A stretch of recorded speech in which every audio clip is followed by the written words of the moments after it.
Science of Magic with Gwilda Wiyaka is largely an opinion talk show. All opinions, comments, or statements of fact expressed by Gwilda Wiyaka's guests are strictly their own and are not to be construed as those of the Science of Magic or endorsed in any manner by Gwilda Wiyaka, Relmar McConnell Media Company, its affiliated networks, stations, or employees.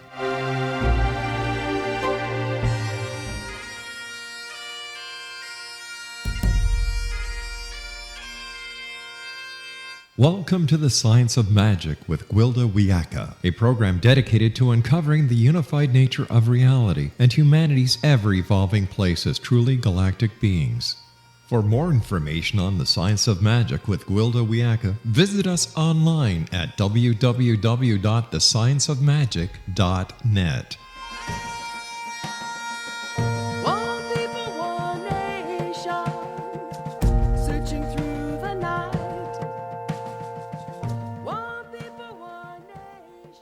Welcome to the Science of Magic, a place where science and magic come together to transform fact into evolving truth. We're coming to you through the X Zone Broadcast Network, www.xzbn.net, and can also be found on our website, www.thescienceofmagic.net. I'm your host, Gwilda Wiyaka. This hour, we'll be exploring the real event. Every religious and shamanic tradition I've studied refers to the era in which we are now living as, at very least, extremely transformative. Some predictions are in written form, like the Holy Bible. Others are oral traditions handed down for generations. Some are encrypted in ancient structures, ruins, on cave walls, and so on. From the Mayan calendar to Revelations, this period has been prophesied to be monumental. Over millennia, interpretations of the prophecies have varied widely. We have the dubious privilege of living in these interesting times and watching it all unfold. Every step of the way, there have been dire predictions and hype. From Y2K to 12/21/12, doom and gloom has been the common theme. Yet, while many of us are busy looking for some glorious rapture, devastating asteroid strike, a solar flare to toast us, or for the world to simply blow itself up, the real event has been slipping by unnoticed. What is the real event? A steady increase in ambient frequency is being caused by our solar system's relative positioning in the galaxy. The sun is moving into a location containing higher frequency, exciting the leading edge of the sun's heliosphere, causing more plasma to form and resulting in more luminosity. The increase in light or frequency is transferring from the sun's electromagnetic field into interplanetary space, bathing our solar system in ever-increasing light. To give a simple analogy, let's work with frequency expressed as temperature. A beaker of water held at a consistent temperature above freezing but below boiling is in liquid form. There are reliable rules that apply to water as a liquid. They never change. You can drink water, but you can't breathe it. If the temperature rises above boiling, the liquid becomes gas. The rules that apply to gas are completely different than that of liquid, but they too can be relied upon. You can breathe gas, but not drink it. When the water is exposed to temperatures below freezing, it becomes solid and subject to a third set of rules that are also consistent. You can neither breathe nor drink a beaker of ice.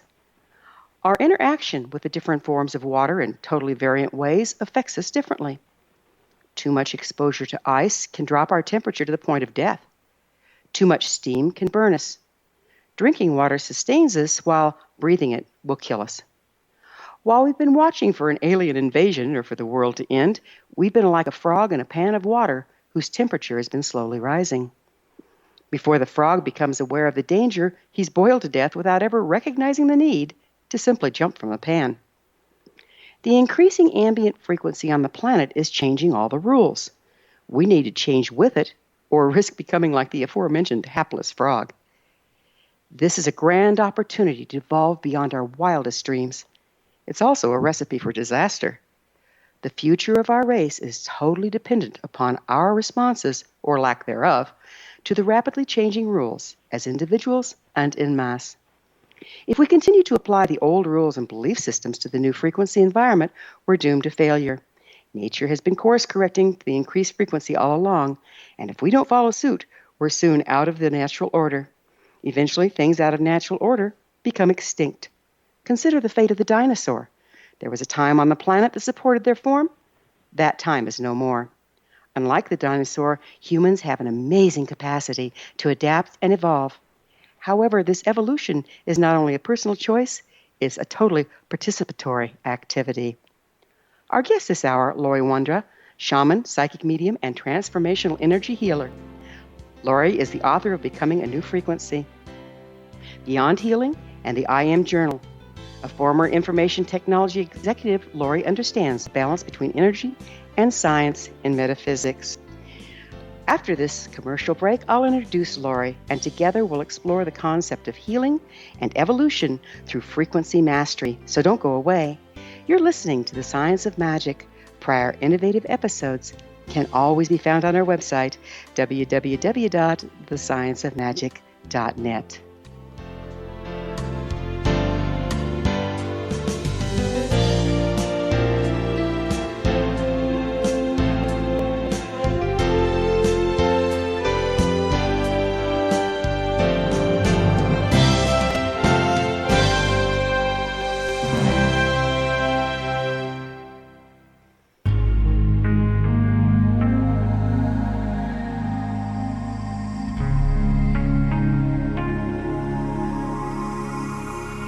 The scientist and the mystic have been on an age-old, relentless search with one thing in common. They seek truth. Their paths converge in the 40,000-year-old practice of shamanism, an ancient science delving to the quantum level of life, facilitating healing, manifestation, and evolution. I'm Gwilda Wiyaka, the founder and director of Path Home Shamanic Arts School, a unique Colorado State-certified occupational school, training shamanic practitioners and teachers. We also provide classes for empowering personal lives through shamanism. Our certification classes are in week-long segments enabling international participation, and online classes and long-distance shamanic healing sessions are available. Come discover the science of magic in the limitless world of shamanism. www.findyourpathhome.com.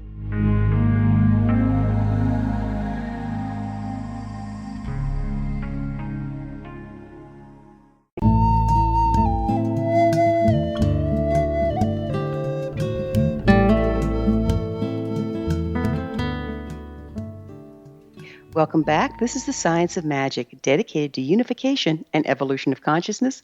I'm your host, Gwilda Wiyaka. Our guest this hour is LAURIE WONDRA, shaman, psychic medium, and transformational energy healer. LAURIE is the author of Emerging Energy, Beyond Healing, Becoming a New Frequency, and the I Am Journey Journal. Her website, www.yourlifecore.com. LAURIE, thank you for joining us on The Science of Magic. Thank you, Gwilda. I'm so happy to be joining you today on your show. Thank you. Your bio states that you're a shaman. Where did you study? Gwilda, I've studied with some of the shaman from around the world. I've had a chance to study with them here in the United States as well as in Peru and Argentina. So I'm really a study of a lot of different cultures and belief systems on shamanism. So is it mostly South and North American, or did you go elsewhere? Yeah, mostly South and North America, yes. Great. It's amazing how much they have in common, isn't it? It is. It is. Yeah. So how do you incorporate shamanism into your work? That's a great question. I'm a retired, or I left the corporate world as a CIO, a Chief Information Technology Officer, a number of years ago, and now I do executive consulting in the corporate world. And I also have private clients that I see. And in both cases, I work with energy. I work with the knowledge of the universe and the wisdom that comes to us in many different ways. And I use my shamanism to both measure and read and interpret energy, but also to bring that insight or bring that information into both the corporate world as well as my individuals that I work with. And in both cases, it's very healing. It's a very healing and gentle energy, and I think in some cases that's what's needed for us right now is more of this gentle energy. So speak to me a little bit more about the gentle energy. Well, we know that the Earth started going through a major transformation in around 2012 as we went through the center of the universe. And that's also where the feminine energy really started to come in stronger. And so in more corporate arenas where there might be more masculine practices and processes and more regiment and rules, it's really important that we balance that energy. And I think a lot of light workers and a lot of healers are being called to either stay in corporate America or to be in corporate America in order to bring more light into the business arena. So we're talking about bringing the feminine energy to counterbalance the masculine. Is that what you're looking at there? Yeah. It is, because it's important as the earth continues to transform and we as individuals continue to transform. The balance of energy, we all have masculine and feminine energy, but organizations oftentimes aren't looked at as having a masculine energy or a feminine energy. And so if we look at bringing balance into all parts of our life, it's also bringing the feminine energy into maybe more masculine positions, jobs, or corporations that will help balance the energy of a company. You know, one thing I've danced in the feminine, of course, the shamanic and feminine energy most of my life. And one of the things that I've noted that most people don't think about is how powerful the feminine is in its own way. And it seems like we have to be mindful that there is that power, because we've been taught that feminine equates powerlessness. Could you speak to this? Yeah, absolutely. Well, being in information technology and around computers, and actually my first 17 years of my career I was in an engineering company, a lot of masculine science, rigid studies and practices in that. And the feminine energy helps balance that with the creativity, the intuitiveness, that place of peacefulness. And so as the world might be feeling a little bit more chaotic nowadays, or it might feel that we have to have more control, the feminine energy helps balance that in saying that you can still have power, you don't lose your power, but it doesn't have to be so tight. And I think that's where creative energy comes in. I believe, I've worked with teams all over the world, that when you allow that freedom and that creativity and that self-directed with some boundaries, not so much rules and regulation, but some really good boundaries, you really have productive companies, you have productive individuals, and their energy just glows. And that's one of the benefits I have, is I can see people's energy. I can sit in a boardroom and I can see the glow around people and see where those individuals or the energy of the team is off. But it is important to have that balance, because it brings that diversity into a corporate culture or into individuals' lives when you can balance that. Yeah, the balance is so important, particularly now as we're moving into a time that supports balance.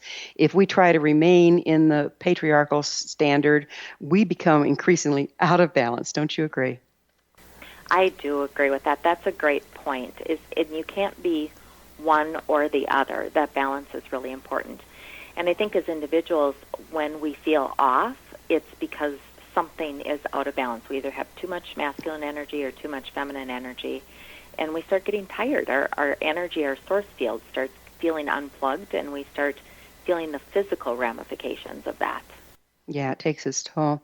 You know, after looking at your material, I can't help but notice you're not only very multifaceted, but you seem to have come in that way. Do you feel you came with a particular purpose at this time? I did. I am a teacher.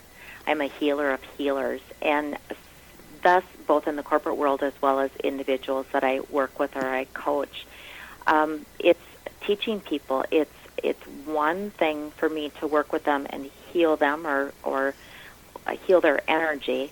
I'm not talking about a physical or medical healing, but more of an energetic standpoint.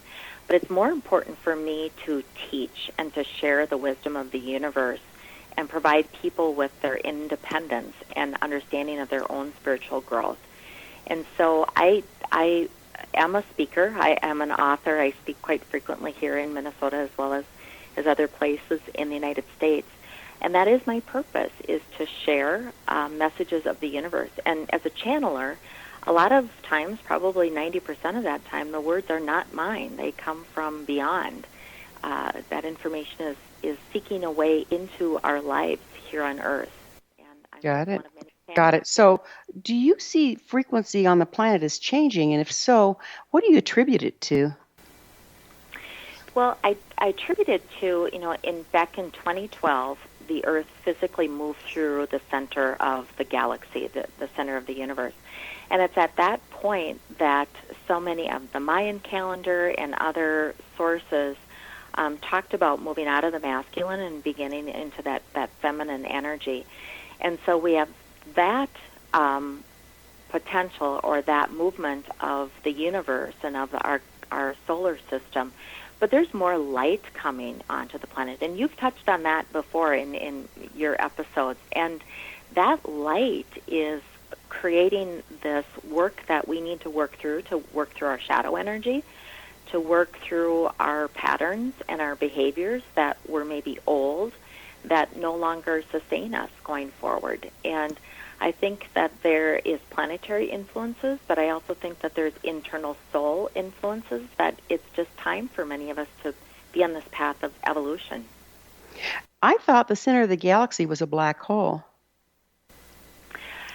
Yeah, there's different mixes on that, and I feel that we have gone through a center, and if that's a black hole, then we've come out the other side on the light. I thought everything that got into the black hole got crushed.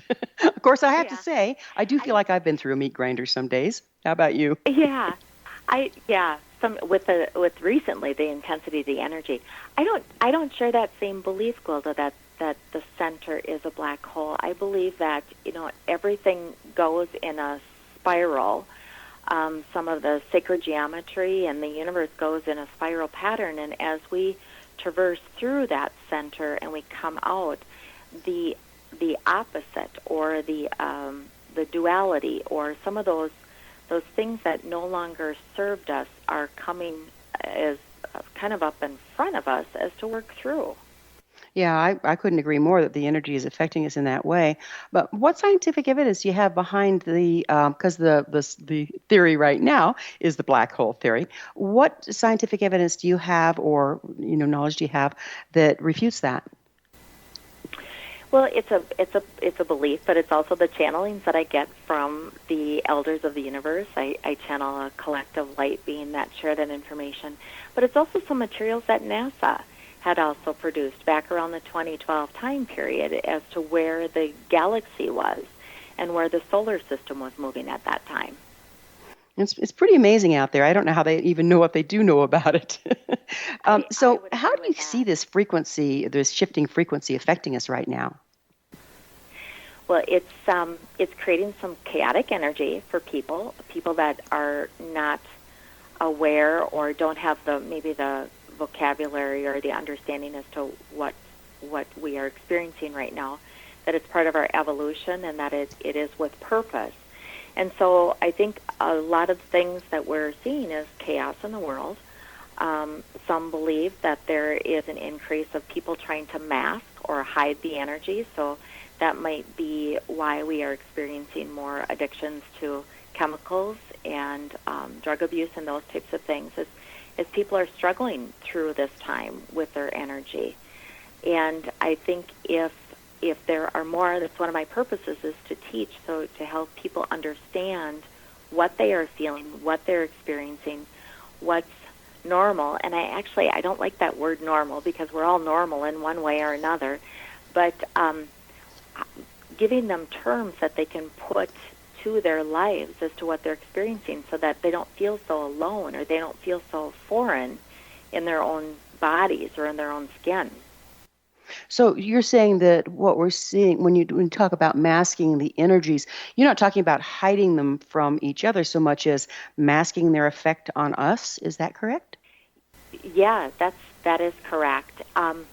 It's if we feel this pressure and it creates a sense of anxiety or stress or fear or a sense that we just can't handle or tolerate, that's one emotion or many emotions that it might push to the surface.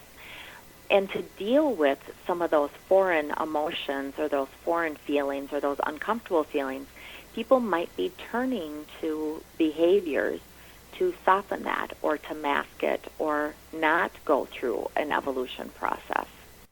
So is there actually evidence of increase in substance abuse and alcoholism and all that fun stuff?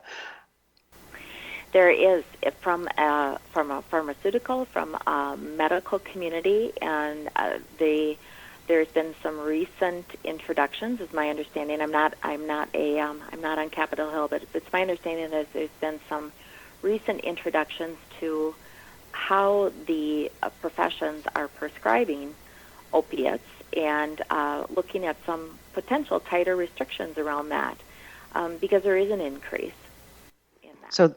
So there's quite an increase in substance abuse, whether it's pharmaceuticals or alcohol or anything else, huh? Well, Laurie, we're going to have to take a quick break. Laurie and I will return to our discussion after this short break. You're listening to The Science of Magic on the X-Zone Broadcast Network, www.xzbn.net. I'm your host, Gwilda Wiyaka. Did you know that previous broadcasts of thought-provoking episodes can always be found on our website for free? www.thescienceofmagic.net. We will be back, so don't you go away.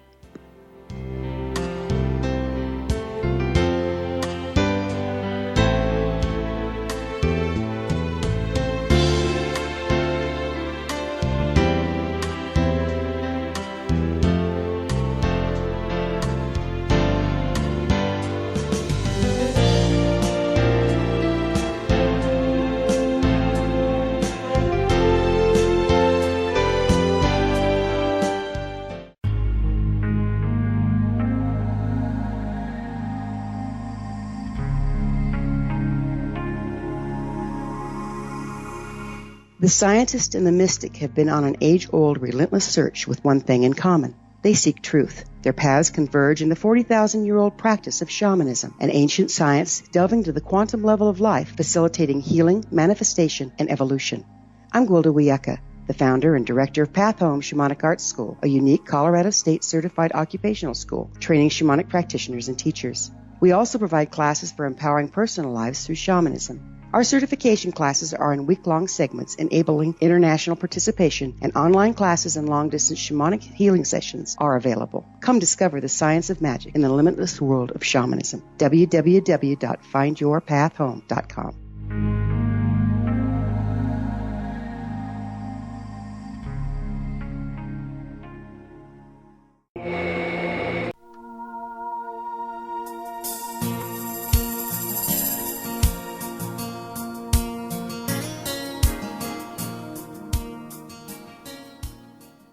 Welcome back. This is the Science of Magic, a place where magic and science come together to promote enlightenment.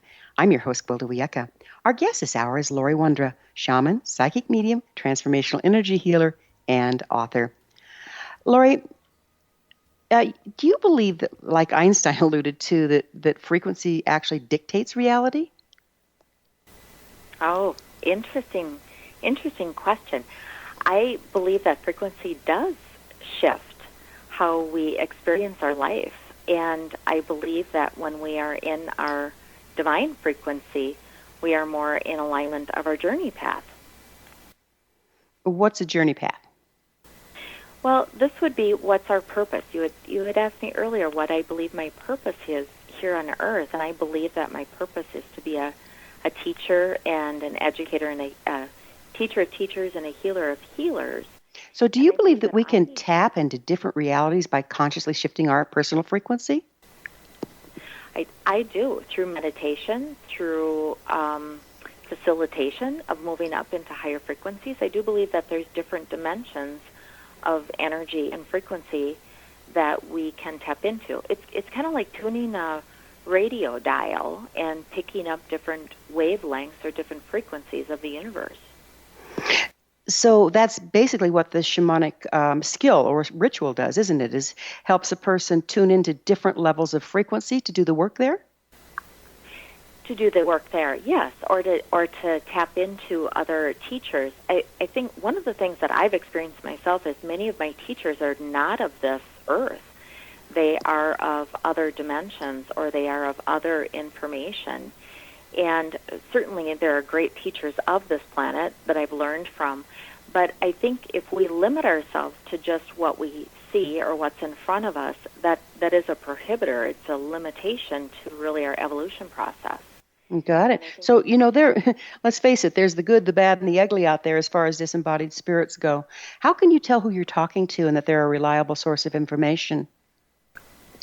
I feel incredibly protected. I have a belief system that I don't connect with the bad or the ugly, that I'm protected and the information that comes to me is for my divine highest purpose. And an old belief, and I actually, in one of my books I wrote about it, is shielding myself from, and protecting myself. And my belief system has changed over time, in that I believe that I truly am protected as long as I'm working in the divine light, and I understand that it's for my divine higher purpose or my client's divine higher purpose. The lower frequencies or the bad don't have access to that. So your protection is actually frequency. Absolutely. Okay, so if a person is operating at a lower frequency while they're just getting started on this, they may have an issue with being able to discern the good, the bad from the ugly. Is that correct? That is very correct. And you bring up a really good point, because many of my clients that I see one-on-one they experience being awoken in the middle of the night, or they just have bad things happening to them, and they are in that lower frequency. But also being in that place of fear keeps them in that lower frequency, because fear is in itself is a low frequency emotion. Yeah, it's kind of like this vicious cycle. You're in a low frequency emotion because of fear, and yet the things that are coming at you at that level, it's like you're in shark waters, create more fear, and round we go. How can a person become more aware of consciously shifting their frequency in this situation? It's to really be in touch with their emotions. Being able to define the emotion that they're in. If they're experiencing stress, anxiety, fear, sadness, those are all typically lower frequency. And I teach to move yourself into love, compassion, happiness, joy, because when you're in that frequency, then the low frequencies, there's no room for that. You in itself, you've elevated yourself to a higher frequency. And that's the trick, is for people to identify techniques and tools to quickly move them out of a place of fear into a place of curiosity, maybe. So how do you consciously do that? It's to be aware. So be aware of your emotions. I suggest to people that they use mantras. So if they're in the middle of, let's say, fear, they've been awoken in the middle of the night, to invoke a mantra that they've created to invite protection in. Let's say invite Archangel Michael to come in and protect them. Have those techniques and tools that they can move themselves back into a place of power, not in a place of being reactionary or a place where they feel powerless, but taking back that control, taking back their own energy. Doesn't Archangel Michael actually represent a frequency bandwidth that would be higher than fear? Absolutely. And he is the archangel that removes fear and protects us and helps give us courage to face those situations. So he is a perfect angel to call in at that time. But there's other energies, other belief systems, other deities that also can be called in to assist. But Archangel is the one that I'm most familiar with. Yeah. So how important is believing in these deities in this process? I believe it is. It's really important because it also brings that control and that power back into your own source. The minute you give your energy to something else, you lose that power. And I think that's where fear can thrive, is when you give that up. So claiming that you have help around you, whether it's Archangel Michael or another energy, brings that source back to you. What restricts our ability to manage our personal frequency? What do you think is the largest restriction right now? I think it's fear. I think it is not taking time for personal evolution and personal development. A lot of what I see in my clients are people are operating outside their own energy field, maybe busy in their daily life, busy with tasks and activities and the doing versus just simply being in their energy field, and understanding what that means to be just in your energy field, not having to do something all the time. I know you work with chakra systems, and I believe chakras interface with our auric field. Is the auric field what you're talking about, your energy field? Help me with this. Yeah. When I look at people, Gwilda, I see their physical body, but then I also see an aura around them that represents their emotional field, their spiritual field, and their energy or their auric field.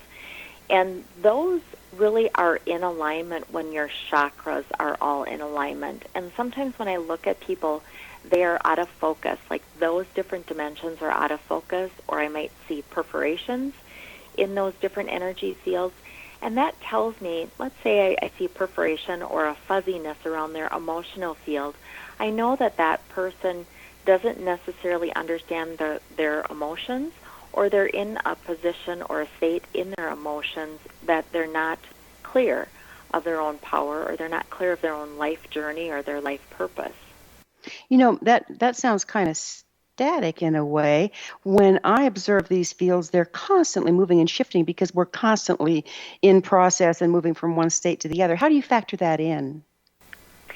Yeah, and we are shifting, and they expand and they contrast based on the situations that we're in.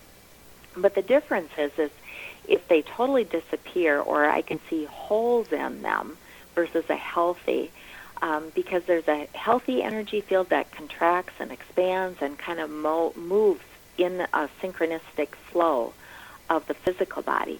But if they're not in that synchronistic flow, then there's something off, and it might be that just a slight adjustment that person needs or is working on to get everything in line so that they can continue or they can expedite their evolution process.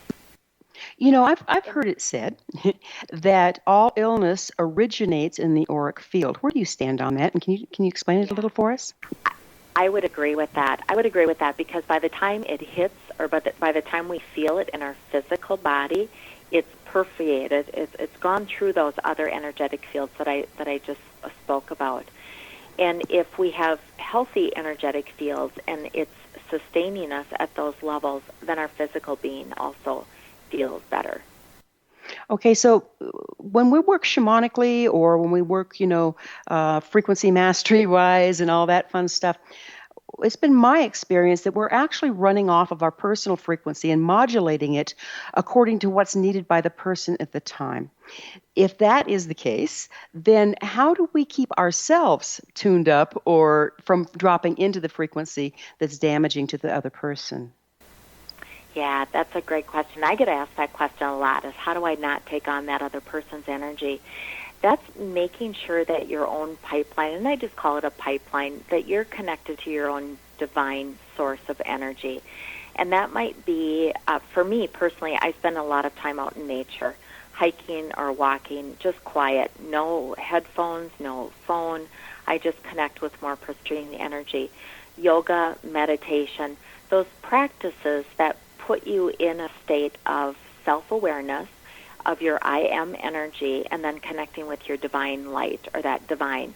So you're connecting with your energy versus someone else's energy. And it is important that you take time to do that. You know, a lot of us live in a concrete jungle, if you will, at this point. Let's face it, a lot of us aren't as fortunate as you and I probably, being able to have access to nature in its raw form. What can they do? Music is really good. So there's a lot of great frequency movies out. If people are familiar with the healing frequencies, I recommend the 528 hertz frequency 528 hertz, or the 432 hertz. Those are all readily available that you can play in the background or play while you sleep to heal or repair, or just to calm or infuse your energy field. What is special about the 528 or the 432 hertz? Those are, they're based on the solfeggio scale, where every note on the scale is tied to a chakra, and every note also has a hertz to it, and that's a measurable vibrational frequency. And there's music that's been produced based on those chakra systems or the energy of those chakras. So, for example, the 528 is believed to be more heart-centered, to help us work through evolution of heart, and the belief that the heart energy does propel us into our evolution at a higher or faster pace. It is where compassion and love comes from. The 432 hertz is believed to be DNA repair. So as we go through a healing, or as we go through shifts in our own life, in our physical or emotional or auric fields, it is there to help us repair or help us escalate through those different experiences that we're having. So the working with the 528 hertz and the 432 hertz is like tuning a piano in a way. Laurie, we're going to have to take another break. Laurie and I will be back on the flip side of this commercial break. You're listening to The Science of Magic on the X-Zone Broadcast Network, www.xzbn.net, the place where altruistic professionals of science and the esoteric create common ground for the betterment of our world. You can always listen to previous transformative broadcasts on our website, www.thescienceofmagic.net. We'll be back. Don't you go away.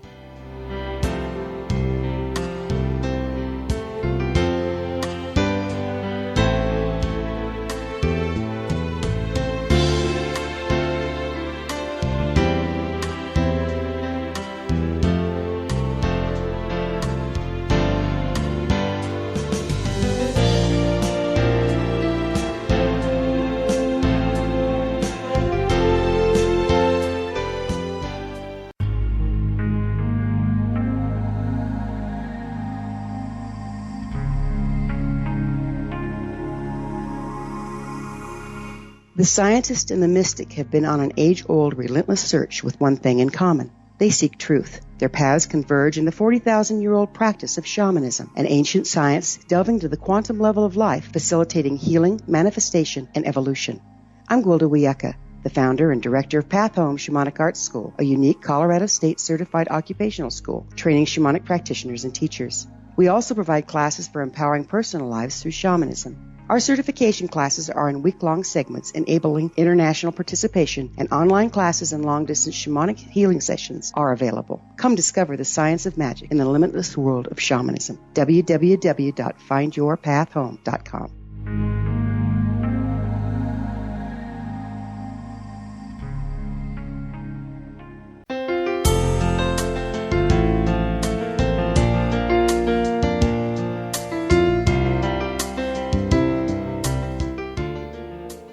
Welcome back. This is The Science of Magic, bringing together gifted people of service to the world. I'm your host, Gwilda Wiyaka. Our guest this hour is LAURIE WONDRA, shaman, psychic medium, transformational energy healer, and author. LAURIE, we were talking about tuning up by listening to music if we can't get out in nature. How does getting out in nature help us rebalance our chakric system and our DNA? Nature is pristine energy. So if you have an opportunity to be in an area where you can get out with trees, or just get out on the land. Barefoot is better, but I understand there's some parts of the world that you can't get out barefoot.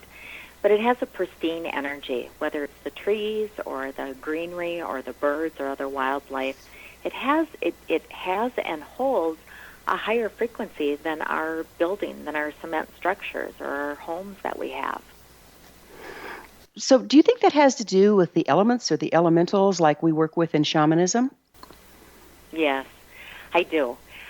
But also the earth itself carries a high frequency. So it's the elementals and the energetic beings that live on the planet, but it's also the planet itself. You have a great connection to the underworlds, the crystal beds, the water springs, the root systems, and those types of things.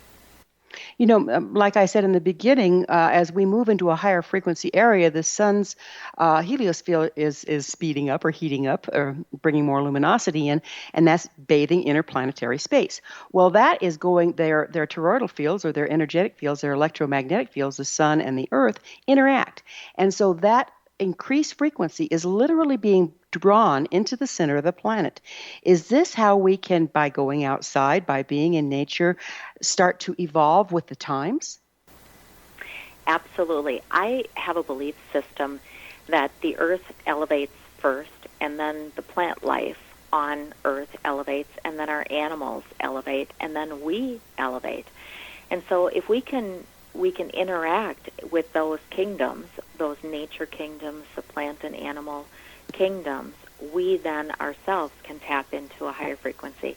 And I believe that they ease our transition, making it a little bit gentler for us, making it calmer for us as we go through our own transformation. Boy, I sure know that the animals around me and even my pets are such a source of solace for me at this time. Is that what you're talking about?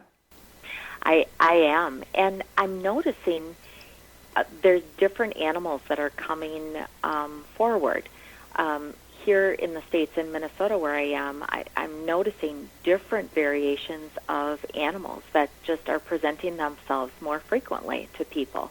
And people are commenting on that where they maybe hadn't seen a wild flock of turkeys in a while, now they're seeing many flocks of turkeys or coyotes or more deer, those types of things. So I think the animal kingdom is also acting in a way to help us. Thank goodness for it. We need all the help we can get, huh? I would agree with that, yes. So you work with crystals to help an individual manage their frequency. Could you tell us a little bit about that? I do. So working in a engineering company for the first 17, 19 years of my IT career, I learned a lot about measuring of properties, and that would include being able to measure the vibrational frequency of land. And crystals are a natural earth product, and crystals contain their own vibrational frequency. And that frequency can help calm our chakra systems or our energy systems, or they can help elevate. And so if we're tired, we might want a particular crystal that elevates our energy field, or if we're stressed, we might want something that calms us. And so I use crystals a lot in actually healing or helping to balance people's energy work, but many of my clients actually, they have them in their offices, they might even sleep with them, and certainly have them in their homes to help balance the energy of wherever they need that balance. You know, one way that I work, and whether it's with crystals or essential oils or tinctures, is if I work with the material long enough, all I have to do after a while is just draw it to mind, and I'm able to express that frequency into a healing session. Are you familiar with that, and can you explain that for us? That seems extremely logical, and I love that you do that. I feel sometimes people like to hold. They simply like to hold the crystal because it gives them something to do. You know, we're such doers in this life. But I do a lot of remote work. I do a lot of phone work, people from all over the world. And when I work with my healing, I do draw in that energy for them. Or it is just pulling in that energy from the divine energy also. Gotcha. I do believe that one of your books addresses the chakra system. It seems to me there's as many different takes on chakras and what they mean as there are traditions that deal with them. How do you know which one's the right one? That's being in close contact with what you're feeling in your physical body. And you touched on it earlier, you know, by the time we feel an illness, it's already gone through our energetic bodies. And so many people are in a state right now that if they're having chronic digestive problems or heart problems or lung problems, you almost have to work backwards out from the physical, then out to the energy fields. And most of the chakras, most people are familiar with the 7 chakras, but we both know that there are many more chakras in the energy fields that are now, and I'm excited to know that they're now being more recognized than just the 7 chakras, because we are more than just one dimension, and we're more than just one dimension of energy. How do you see the increased frequency or light of the Aquarian age as affecting these chakras? I think it's more awareness of the chakras, more awareness of their connectivity, and you had asked, how do you know which one? I think I'm seeing a blending of the chakras, for example, between the throat, the third eye, and the crown. It's that upper part of our body that's starting to blend into almost a new chakra or a different chakra that contains those 3. And that helps elevate us into the chakras that reside above the body. And that in itself allows us to be more connected to divine higher self or a higher state of frequency so that we can tap into the energy or the knowledge that we need to continue our evolution. You know, a tree grows up and it grows the same distance down. And I also visually see the chakras as that way. Do you believe that there are chakras not only going above, but going below our body? And would you speak to that? I absolutely. I do believe there's the lower below the feet. And we talked about balance earlier, and I think it's incredibly important for people to work those chakras both equally below as upward. Many times I see people that are not grounded. We use the term not grounded, and that might be that I see their energy field just floating above their physical body, and they're not in their physical body. It's like they're not even connected. They don't feel what's going on in their body. And one way to get us back equally balanced is to work on the chakras that are below our feet and connect to the root systems. As I mentioned earlier, the root systems, the crystal systems, the water systems that are below the planet. If we think about it in those terms, we can connect our chakras also to those physical properties that reside below the earth. So you see the chakras that go below our body as anchoring in the earth proper, or do you see it going into a equal but opposite, positive, negative kind of realm? That's a great question. I see them as being below the earth as a way to ground, but that's an interesting point because there's no reason why it can't go equally below as equally above into divine energy. It would occur to me that it would be necessary to keep balance, wouldn't it? Mm-hmm. Yeah, that's another way to look at it. Or to look at it, I think it's the connection that the earth elements bring in for us. A lot of times I believe the earth elements do that work for us so that we don't have to focus so hard on that. And the stars do it for us on the higher chakras? Do you see it that way? Yeah, they do. But I think we've been taught because we walk on Earth, we have perhaps more of a natural connection to Earth than we do to the stars. I also think that many times when people are working on their own evolution, they're taught or they believe they have to go up and outward from their body through their head versus going also downward and connecting with what is below them. That's so important because we've been taught higher and higher, and we've become ungrounded, and we can't pull in even the information, valid information that we're accessing. Is this what you're talking about? It is. And I think many of us are linear thinkers, and so we think upward or we think downward versus dimensional. And I think what we're going to experience in the next few years is more teachings and educations and awareness of the dimensions that come, that it's not an up or down, but it's more circular. Yeah, it kills me. They say, well, there's a flare on the opposite side of the sun, so it won't affect the Earth. Come on. We interact in circles through our electromagnetic fields as people and as planets. So that makes perfect sense, huh? Absolutely. Absolutely. Everything is connected. It's so fun to know that. And it's comforting, too, isn't it? We are not alone. Time just flies, Laurie, and I'm really have enjoyed our time together. Until next time, our guest this hour has been Laurie Wondra. She's a shaman, a psychic medium, and a transformational energy healer.